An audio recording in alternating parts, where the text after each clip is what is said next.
J'aimerais ce matin souhaiter la bonne année à tous.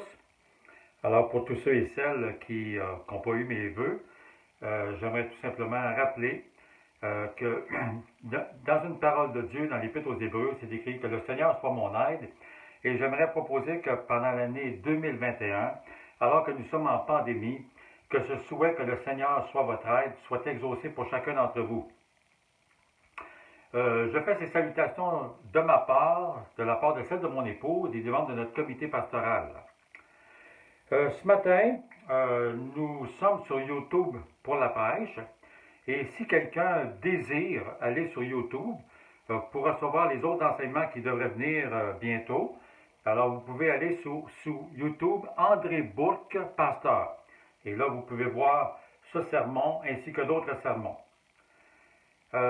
J'aimerais inviter cependant tous ceux qui de ECM, et l'église dont je suis responsable, qui ont cet enseignement ce matin par courriel, alors ils cliquent sur un lien et puis ils vont sur YouTube. Eh bien, vous pouvez envoyer tout le courriel à vos amis ou simplement le YouTube de la prédication, de telle sorte que vos amis puissent entendre la parole de Dieu qui, dans ces temps difficiles, est nécessaire. J'aimerais faire une annonce personnelle qui concerne en quelque sorte ECM et qui concerne nous tous. Vous n'êtes pas sans savoir que l'Armée du Salut, partout à travers le monde, s'occupe des pauvres. Et spécialement à Saint-Jérôme, nous avons à cœur le ministère de l'Armée du Salut. Alors, pour ceux qui donnent des offrandes à ECM, eh bien, je vous invite à joindre une petite somme d'argent à votre offrande et de telle sorte que les pauvres de la région on s'en occupe comme il faut par l'Armée du Salut. Et en même temps, ben, vous êtes invités à aller porter votre offrande à notre lieu de dépôt qui est au 717 rue Chénier, à la maison d'Angèle de Grandpré. Ce matin, le psaume que nous voulons étudier est le psaume 1 et dont je vous fais la lecture maintenant. Psaume 1. Heureux l'homme qui ne marche pas selon le conseil des méchants, qui ne s'arrête pas sur la voie des pécheurs, et qui ne s'assied pas en compagnie des moqueurs, mais qui trouve son plaisir dans la loi de l'Éternel et qui la médite jour et nuit. Il est comme un arbre planté près d'un courant d'eau qui donne son fruit en sa saison, et dont le feuillage ne se flétrit point. Tout ce qu'il fait lui réussit. Il n'en est pas ainsi des méchants. Ils sont comme la paille que le vent dissipe. C'est pourquoi les méchants ne résistent pas au jour du jugement, ni les pécheurs dans l'assemblée des justes, car l'Éternel connaît la voie des justes, et la voie des pécheurs mène à la ruine. Que Dieu bénisse à sa parole aujourd'hui ce matin. Nous le disons et le redisons, en 2021, cette année va s'avérer très difficile pour toute personne sur la planète, qu'elle soit chrétienne ou non chrétienne. Et les mesures sanitaires ne cessent d'augmenter en intensité et en durée, malgré le fait que le vaccin commence à être donné aux personnes. Cependant, Dieu, le Seigneur Jésus, n'est pas sans solution. Il possède les clés de la vie difficile et du succès dans la vie difficile. Ce psaume 1 est le premier de 150 psaumes. Ce psaume n'a pas été écrit par le roi David, mais il résume sa pensée. David a été l'auteur de presque la moitié des psaumes, des 150 psaumes que nous pouvons trouver dans toutes les Bibles. Mais le fait que ceux qui ont positionné chaque psaume à leur place, qu'on ait placé le psaume 1, ça me dit que c'est essentiel. Et un des hommes qui a le plus réussi sa vie dans les temps difficiles, c'est le roi David, et c'est quelque chose qu'il a appliqué dans sa vie, j'en suis certain. Cet homme, le roi David, a été pourchassé pendant plus de 15 ans par un roi méchant. Et nous sommes pourchassés, nous, depuis une année, par la pandémie. Et plusieurs parmi nous seront pourchassés pendant leur vie par toutes sortes de fléaux, que ce soit les finances, la santé, l'amour. Souvent, au bord de la mort, David a trouvé la clé de la réussite malgré les épreuves difficiles qui l'ont affecté, malgré l'adversité.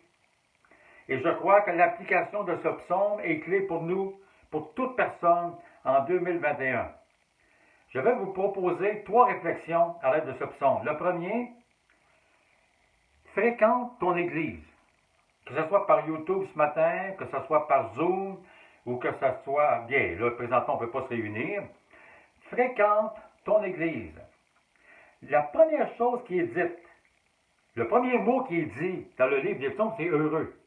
Mais la première chose qui est dite, il faut se tenir loin de ce qui est pervers, de ce qui est méchant, de ce qui est pécheur, de ce qui est moqueur. Je vous relis.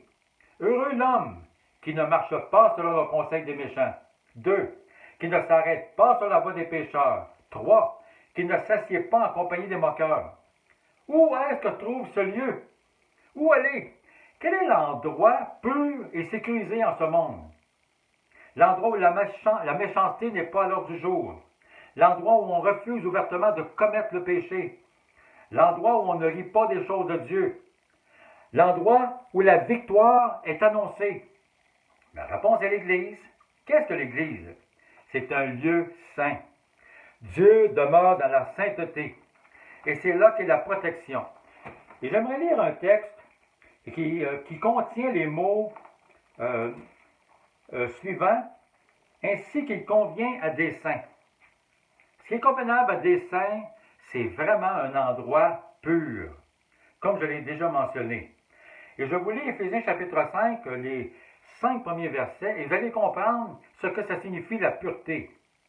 Paul dit aux Éphésiens, à une église qui est à Éphèse, « Devenez donc les imitateurs de Dieu comme des enfants bien-aimés, et marchez dans l'amour, à l'exemple de Christ, qui nous a aimés et qui s'est livré lui-même à Dieu, pour nous, comme une offrande et un sacrifice de bonne odeur. Que la débauche, ni aucune impureté, ni la cupidité ne soient pas même nommées parmi vous, ainsi qu'il convient aux saints. Qu'on n'entende ni paroles grossières, ni propos insensés ou équivoques, choses qui sont contraires à la bienséance, qu'on entende plutôt des actions de grâce. Car sachez-le bien, aucun débauché ou impur ou cupide, c'est-à-dire idolâtre, n'a d'héritage dans le royaume de Christ et de Dieu. Le royaume de Christ, il n'y a pas d'impureté. Le royaume de Christ, il n'y a que des actions de grâce, il n'y a que de l'amour, que l'esprit de sacrifice. Ah, mes amis, que votre Église, que mon Église, nous puissions vivre l'Église, l'endroit où les saints aiment se réunir, l'endroit qui est lumineux, où il n'y a pas de ténèbres. Et vous savez, l'endroit de l'Église, c'est purifié par la prière. Priez sans cesse. Paul le dit aux Thessaloniciens, une autre Église. Il donne le commandement de prier sans cesse, les lieux saints, l'endroit où les saints sont contents, les chrétiens sont contents, ceux qui sont nés de nouveau sont contents. C'est un endroit où, dans l'Église, tout le monde prie. On prie avant les repas, on prie avant de se coucher, on prie avec notre conjoint, on prie en lisant la Bible. La victoire sur la défaite morale qu'occasionne la pandémie, la défaite est le résultat d'un peuple saint qui prie Jésus de bénir. Et vous savez, la semaine passée, on n'a pas simplement prié ou enseigné que le Seigneur est notre aide. Nous avons donné une prière de bénédiction. Et si vous étiez absent, sachez ce que nous avons prié pour vous. Nombre 6, l'Éternel parla à Moïse, verset 22-27. Il dit, parle à Aaron et à ses fils, il dit, vous bénirez ainsi les enfants d'Israël. L'Église est un endroit de bénédiction. Vous leur direz que l'Éternel te bénisse. Dieu donne la bénédiction, qu'il te garde, il protège, que l'Éternel fasse luire sa face sur toi et qu'il t'accorde sa grâce. En voulant dire une proximité avec Dieu, la grâce est recevoir de Dieu ses bontés. Que l'Éternel tourne sa face vers toi et qu'il te donne la paix. La paix, c'est ce que nous avons besoin dans ces temps-ci. C'est ainsi qu'ils mettront mon nom sur les enfants d'Israël et je les bénirai. Ah, l'Église, c'est l'endroit où est la bénédiction, où le nom de Dieu est présent, où sa lumière éclaire chacun. C'est pour toi en 2021 que le contenu de cette bénédiction, que ce soit par YouTube ce matin, parce que c'est ça l'Église, ou dans ton Église si tu y viens. Qu'avons-nous fait dimanche dernier à notre Église ECM? On a prié pour que chacune des personnes qui fréquentent l'Église soit touchée personnellement avec ce verset de Nombre 6, qu'elle soit bénie. Et le Seigneur a entendu. Parce qu'au milieu de ces prières, au milieu de l'enseignement, il y avait aussi des louanges. Nous avons purifié l'endroit en chantant la gloire de Dieu. Il n'y avait pas d'obstacle à la prière que nous avons faite pour toi et pour moi. Gloire à Dieu pour la sainteté du lieu qu'est l'Église, qui est favorable aux prières, qui est sanctifié par la sainteté du peuple qui prie. et qui prie en confessant ses péchés, en se repentant et en remarchant avec Dieu. Ah, mes amis, sais-tu que ce matin, chez toi, ça peut être comme ça? Parce que c'est là qu'est l'Église ce matin. Fais de ta maison un sanctuaire. Lis les Écritures. Prie avec ta famille. Loue le Seigneur.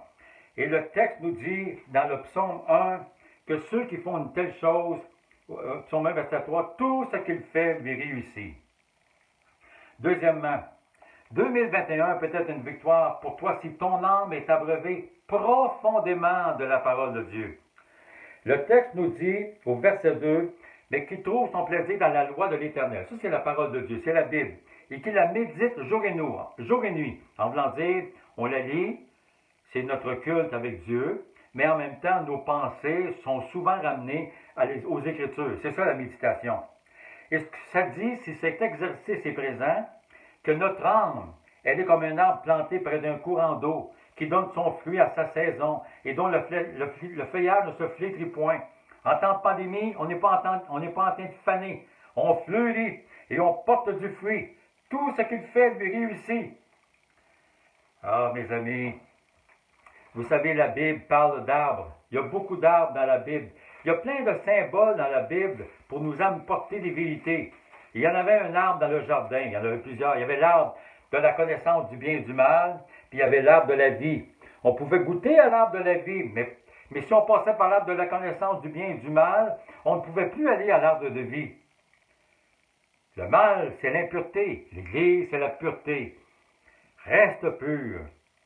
Jean-Baptiste dit ceci en Matthieu, lors de sa prédication de repentance, Matthieu 3,10. Déjà la cognée est mise à la racine des arbres. Tout arbre, donc, qui ne produit pas de bons fruits sera coupé ou jeté au feu. Vous savez, l'homme, la femme qui n'est pas nourrie par la parole de Dieu, est un arbre sec, sans fruits.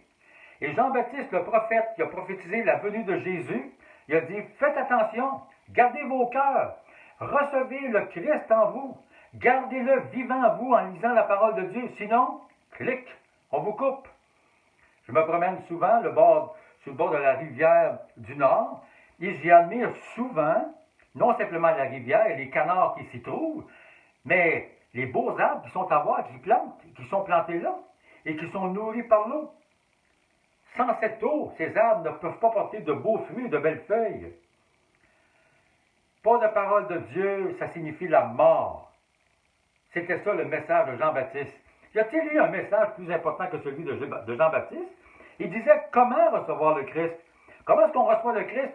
On s'approche des Écritures et on cherche à faire de notre foyer un lieu saint, de notre âme un lieu saint. Jésus a dit une autre parole également en Matthieu chapitre 12, verset 33.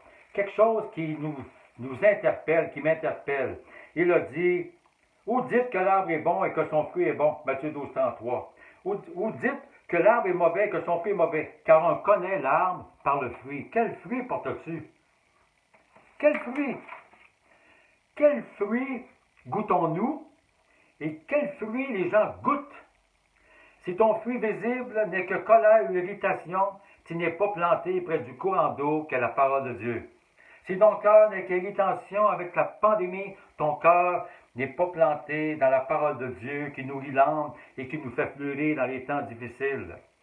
Vous savez, l'arbre de vie, c'est quelque chose qui va demeurer pour l'éternité. Les personnes se demandent qu'est-ce qui va arriver dans l'éternité. J'aimerais dire ceci.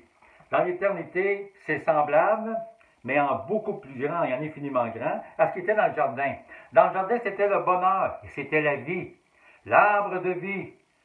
Et dans une des lettres encore à l'Église, notez la place de l'Église dans la Bible. Apocalypse 2,7, à l'Église d'Éphèse, il est dit ceci, que celui qui a des oreilles entende ce que l'Esprit dit aux Églises. À celui qui vaincra, je donnerai à manger de l'arbre de vie qui est dans le paradis de Dieu. Il y a eu un paradis de Dieu au début de la création, et il y a un paradis de Dieu dans l'éternité. Mais dans les deux paradis, c'est l'arbre de vie, c'est la parole de Dieu, c'est la sainteté, c'est se nourrir, c'est d'être éloigné des pécheurs. Il n'y en aura pas dans l'éternité. Mais sur la terre, c'est d'être éloigné de la vie, de l'impureté. et de s'associer à la vie de l'esprit, à renoncer à des choses obscènes. Souvent, ma femme, encore dernièrement, me dit « Hey, la scène qui est à la télévision, là, tu fermes tes yeux. » C'est ça le christianisme. C'est ça la pureté. David a passé par l'encouragement pendant près de 20 ans, malgré la persécution. Il a réussi parce qu'il s'était nourri de la parole de Dieu. Et toi, quelle attitude as-tu envers cette parole de vie qu'est la Bible? Réalises-tu que c'est cette parole qui arrose ton âme? Réalises-tu le privilège de tenir cette parole de Dieu près de toi et d'y plonger tes regards? Les anges qui ont toujours vu Dieu dans l'éternité, mais n'ont pas saisi tout le merveilleux du don du Fils de Dieu qui s'est fait chair à Noël il y a 2000 ans, un peu plus de 2000 ans maintenant, et qui allait mourir à 33 ans sur la croix du Calvaire pour les péchés. Ils ont compris l'amour de Dieu. Ils le voyaient, mais ils ne comprenaient pas l'amour de Dieu. Ils l'ont compris en voyant le Christ. L'Évangile. Nous avons, nous les hommes, l'Évangile. Nous sommes des humains qui connaissons l'histoire de Jésus. Et il est dit des anges que les anges, c'est écrit par rapport à l'Évangile. L'Évangile envoyé par le Saint-Esprit du ciel et dans lesquels les anges désirent plonger leur regard. 1 Pierre chapitre 1 verset 12. Les anges ont un intérêt à la Bible. Les anges s'intéressent à la parole de Dieu. Les anges ont besoin, pour être heureux, de regarder ce qui se passe dans les Écritures, ce qui s'est passé il y a 2000 ans. Et nous avons le privilège de connaître le Christ. Ah, mes amis, que tes yeux soient plongés dans la Bible. Le psaume 1 dit « l'Église est l'endroit », parce qu'il n'y a pas de moqueur là. Le psaume 1 dit, deuxième règle, « sois abreuvé de la parole de Dieu ». Et la troisième chose, la Bible dit, et c'est le psaume 1, le premier sur 150, « pense, réfléchis, think ». Je vous lis psaume 1, relis plutôt le psaume 1, les versets 4, 5 et 6, qui sont émouvants, véridiques et interpellants. Verset 4, il n'en est pas ainsi des méchants. OK, ceux qui ne sont pas dans l'Église, ils sont comme la paille que le vent dissipe. C'est pourquoi les méchants ne résistent pas au jour du jugement. Un jour, tous les hommes vont être jugés. C'est pourquoi les méchants ne résistent pas au jour du jugement, ni les pécheurs dans l'assemblée des justes. Même dans l'Église, il y a purification. Dehors les impudiques, les Écritures disent. Car l'Éternel connaît la voie des justes et la voie des pécheurs mène à la ruine. Tu vas mourir, je vais mourir. Qu'arrive-t-il après la mort? C'est la destruction pour celui qui s'est tenu en dehors de l'Église de la parole de Dieu. C'est la ruine. Tu es dissipé comme le vent. Tu ne ferais pas partie de l'assemblée des justes. Verset 5. Ni les pécheurs de l'assemblée des justes. C'est quoi l'assemblée des justes? C'est l'Église qui un jour va être transportée au ciel. Si tu es l'ami des pécheurs, tu n'es pas dans l'Église. Tu es avec les moqueurs et les méchants. Vous savez, les Écritures nous parlent de ce fait-là, de l'assemblée des justes d'une façon glorieuse. Dans l'Épître aux Hébreux, au chapitre 12, on dit ceci. Et là, on va chercher toutes sortes de symboles ou de faits, mais qui sont symboliques pour nous, qui nous rappellent des vérités. C'est ça, méditer la parole de Dieu, se souvenir que c'est écrit, ou c'est écrit, ce que ça signifiait pour les gens de l'époque, ce que ça signifie pour nous. Mais vous vous êtes approchés, vous qui quittez les pécheurs et qui vous joignez à l'Église et à la parole de Dieu. Mais vous vous êtes approchés de la montagne de Sion. Ça, c'est Jérusalem. De la cité du Dieu vivant. Dieu va demeurer dans Jérusalem un jour. De la Jérusalem céleste. Il y en a une présentement dans le ciel. Vous vous êtes approchés des myriades qui forment le cœur des anges. Les anges ont commencé à chanter la venue du Messie. Ils sont heureux maintenant. Ils connaissent la Bible. Vous vous êtes approchés de l'assemblée des premiers-nés inscrits dans les cieux. Il y a un titre d'honneur pour ceux qui font partie de l'assemblée des justes.